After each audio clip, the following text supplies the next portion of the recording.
Hello mga atis kuya, good morning po. Yung araw na pupunta ako sa hospital. So samahan niyo po ako sa vlog na ito. Naantok pa ang ate Rena nyo. So ayun, so kagabi nakaprepare naman na ako. So maliligo na lang ako, breakfast, tapos alis na. Nag-message na rin po si Kuya Ton yung magsusundo sa atin para makapunta sa Mabalakad, Pampanga, sa may San Rafael po tayo. Ayos na po tayo. So, prepare na po tayo para hindi po tayo malito. So, si Kuya Ton ay nandito na daw po kanina pang 5 o'clock. Kaya po nagising ako kasi nag-message na po siya sa akin. Nandito na daw po sila kasama yung fiancé niya na doktor pala. So, hindi ko po alam kung saan po siya na parang department po. So, yun po. Naliligaw po sila, kuya. Yung street po pala dito, may street din po pala doon sa kabila. The way na din po sila papunta dito. So, may napagtanungan po ata sila. Wala po sa sa Google Map. Nagtanong po sila doon sa isa daw po na lalaki. So, tara at samahan niyo po. Hindi ko pa alam kung anong mangyari. Malamang hindi pa po, siguro. Kasi yun nga po, sabi ko back to zero po.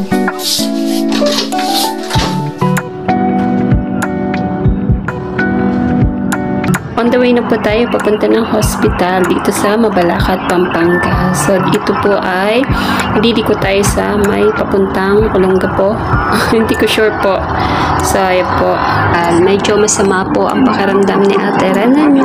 Hindi ko po alam kung bakit. Sinundo na rin po tayo ni Kuya Ton. Yung sinasabi ko po sa inyo na siya ang magsiservice sa akin. Thank you po dun sa sponsor na nagbigay ng service na to. At salamat din po kay Doc Nori kasi binigyan niya ako ng pangunang lunas kanina. Nagsuka po ako, hindi ko po alam, nang lalambot ako.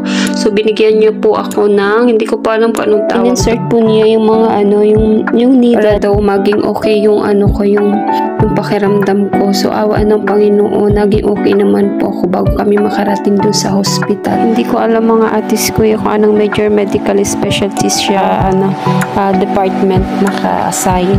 So, sana maging okay po yung pagpa-check up ko po at alam ko po kung ano yung gagawin ko. Kay Dr. Lizzie pa? Opo. Magpapaano? May record ka na dito? Wala, first time ko po ito. Anong papacheck up mo ito? Mag-ano po ako sa urodynamic. Magpapa-urodynamic? Opo. O sige. Ba't alam mong kailangan kang Last ma-urodynamic? year po, may referral po ako from the other doctor po sa Bataan po. Ikaw yung taga-Bataan? Opo. O sige, pilapan mo to para may record ka.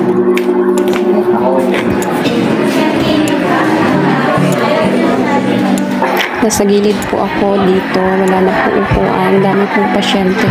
Ayan po, may iba't ibang number 101, 102. So, tapos na po ako magpa-register kasi first time patient po ako. So, ang dami po mga nakapila. Ayan, dami po.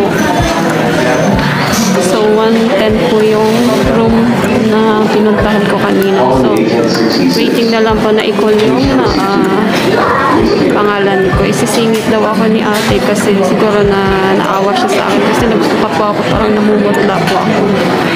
So, ayun. So, sana po ay matawag po tayo ng maaga-aga.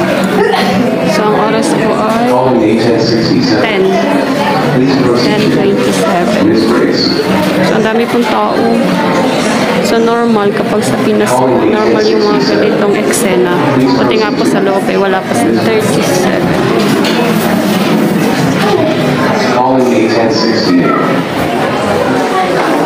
Ayun po, malis si ate. Nakaupo po tayo.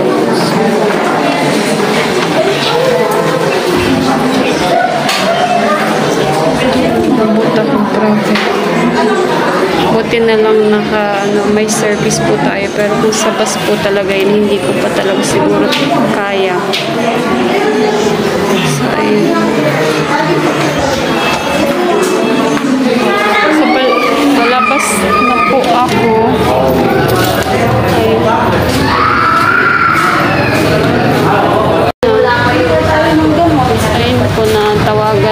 ako ng ibang hospital kung saan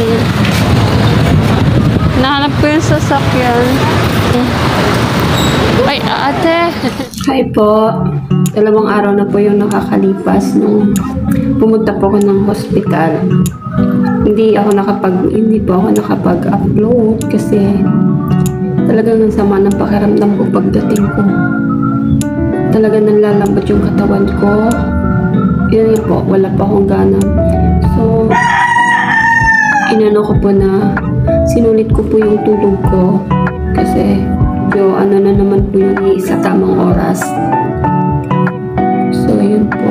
Sabi ni Doc, yun nga po, kahit na nagpa-appointment ka, talagang parang mag-walk-in, nauna pa po sa akin na pasyente na mas maaga pa po. Salamat kay ate, ayun po anong pangalan niya, pero salamat kay ate yung secretary Doc Lising kasi pinasingit niya ako kasi nga masama po yung pakiramdam ko nga talaga nung time na yun.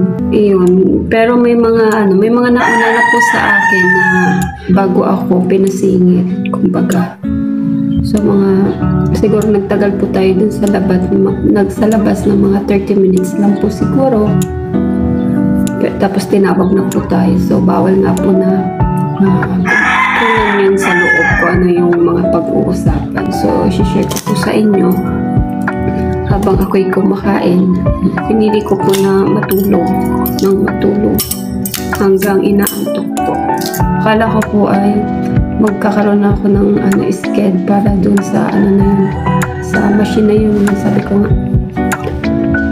Pero sabi ni Doc, hindi daw doon sa kanila yung parang nagpaano lang po ako para may record po ako sa kanila. So ayan, nagkaroon po ako ng record doon, tapos akala ko po doon na mismo yung doon na po mismo ako urodynamic kasi alam ko naman po kasi nga may referral nga po ako doon dati dito last year po. May pinigay po sa akin sila na papel kung saan nakasulat yung hospital. Yun po kasi yung hospital na una ko napagtanungan online. So yung hospital na yan dito sa may San Fernando naman daw po yun, hindi siya sa Mabalacat, sa San Fernando, Pampanga po. Sabi ni Dr. Lising, sila lang daw po yung merong ganoon dito talaga, dito sa NCR po, Panggalam po. So ito po yung una kong pinagtanungan kung saan po ako ni-refer ni Dr. Lising. So schedule na daw po ako, may doktor na daw po ba ako? Sabi ko wala pa. Sabi ko, paano ba magka-schedule para doon? Kasi alam ko na may, yung parang inano ko na po na magpapa-appointment ako sa kanila para doon na talaga doon sa mismong sa urodynamic machine test na yun. Sabi nila, kailangan daw po, magkaroon daw po ako ng doktor. So ngayon, binigyan po nila ako ng number na pagtatawagan. Yun yung po yung secretary, yung natawagan ko. Dalawa po yung hospital na binigay sa akin na contact number. So, ang pinili ko dito sa may Centra Pael po. So, yun kasi nga po yung schedule. Monday, Tuesday, Wednesday. May mga ganun po kasi. So, Tuesday po, tumawag ako sa kanila. Ngayon, sabi nila, Monday na daw po nila ako bibigyan ng schedule. So, sabi ko kailan po. So, Monday, before daw ng 10, nandoon na daw ako. So, yun. Yun po yung nangyari. Akala ko po talaga kapag halimbawa na mayroon na po akong doktor, doon na mismo ako sa hospital na yun, yung gagawin yung test sa akin. Wala pa po ako talagang totally scared. Tatawagan pa daw po nila ako kasi nung kausap ko po si Dr. Lising, may tinawagan po siya na parang tinatanong niya kung okay na po yung machine. Ewan ko kung sira ba o hindi pa nakahanda, parang gano'n. Tapos yun, sabi nila, tapos binigyan niya ako ng mga iti-take na mga medicine. So, bago daw ako pumunta dun sa hospital na yun, i-take ko daw yung medicine na yun. So, 3 klase na medicine yung binigay sa akin. So, nandyan na po sa akin. Hindi ko pa po siya iniinom kasi bago na po ako pumunta doon. Night bago ako pumunta doon. Hindi ko po alam. Basta yun po yung proseso dito. Kaya wala pa po ako. Nag-aantay pa po ako ng tawag para doon. So hindi ko pa po alam kung after noon, halimbawa may resulta na. po, babalik ulit po ako sa Mabalacat, Pampanga. So yun po yun. Hindi ko po alam. Mahirap po.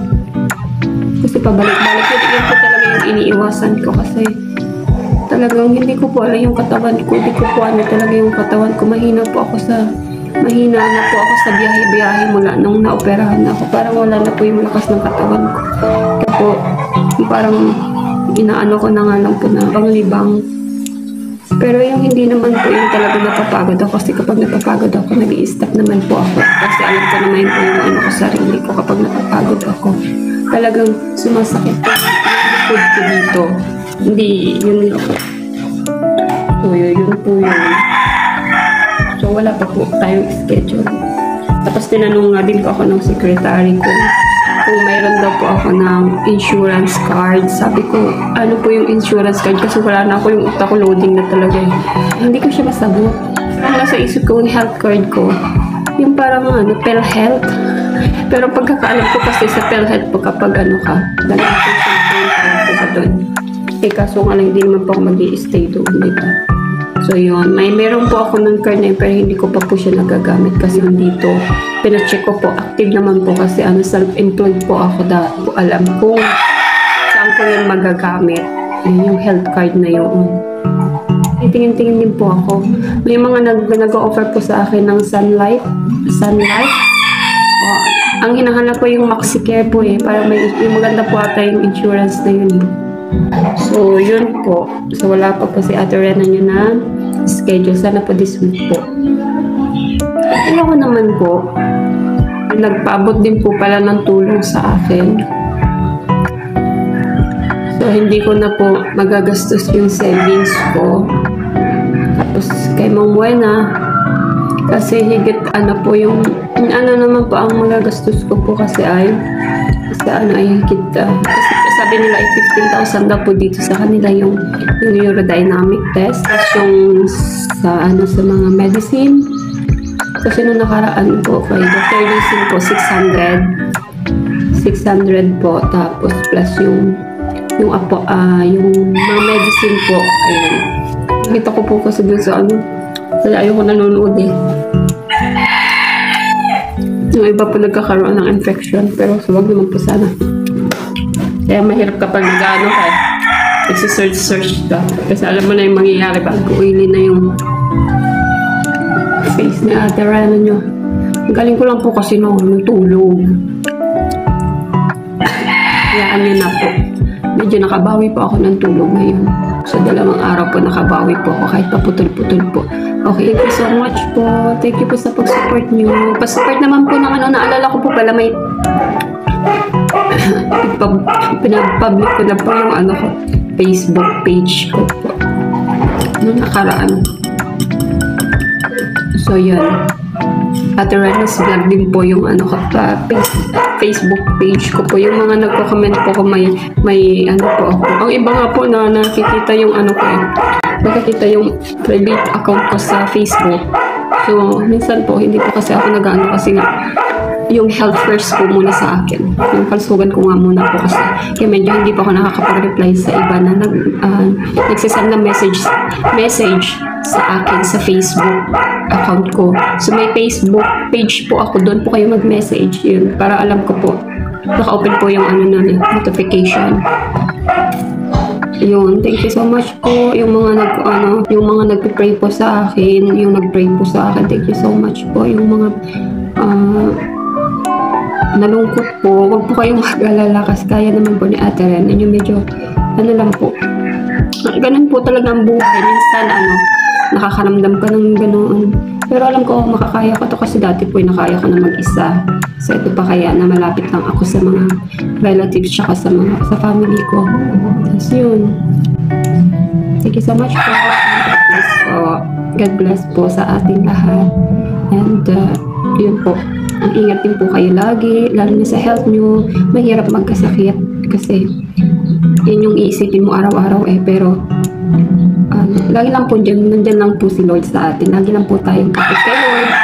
Ayun, mapaghihinaan ng loob pero kapag syempre, ganun. Pero nyo po ba yung naoperahan ako dati, ang sinabi ko lang kay Lord, Hindi ko pa alam kung ano yung ibibigay mo sa akin na pagsubok. Pero ito na po yun. Ang inihiling ko lang po ay magising ako. Gusto ko pa pong magising kasi may nag-aantay po na message ko. Yung kapatid kong panganay lang po yung nakakaalam nung time na naoperahan ako. Yun po, sabi ko, wag na nga. Sabi ko, magigising ako. Kasi i-reply ko pa siya.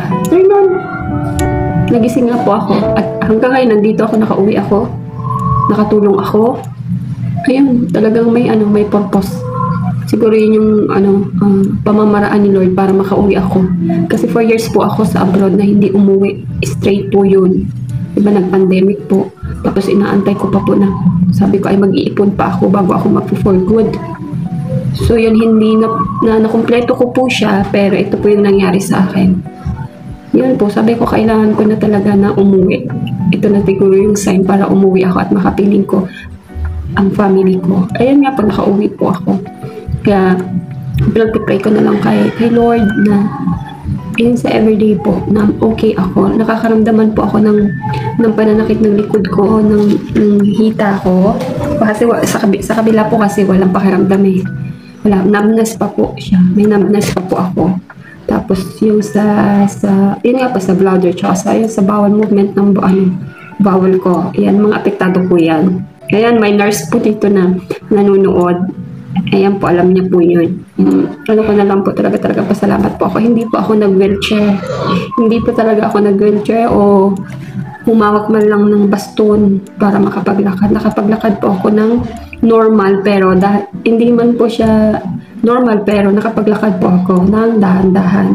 Ngayon po, dahan-dahan po. Pero hindi ko po naranasan na tumakbo pa mula noon. So, ingat po kasi ako. Ingat na ingat po ako. O, tingnan nyo po. Diba nag-anak, pero umaano yung likod ko.